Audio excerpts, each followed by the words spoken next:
Değerli izləyicilər, videonu bəyənib kanala abunə olun ki, hər kəs son xəbərlərdən anında məlumatlansın. Azərbaycan Prezidenti İlham Əliyev yerli mətbuata önəmli açıqlamalar verib.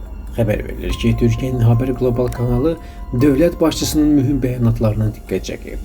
Sujetdə Azərbaycan Prezidentinin öz müsahibəsində 2025-ci ilin yekunlarını ətraflı şəkildə təhlil etdiyi bildirilir. Qeyd olunur ki, dövlət başçısı sülh sazişinin Vaşinqtonda paraflanmasından tutmuş Zəngəzur dəhlizi və Qəzza böhranına qədər bir çox əhəmiyyətli məsələləri dəyərləndirib.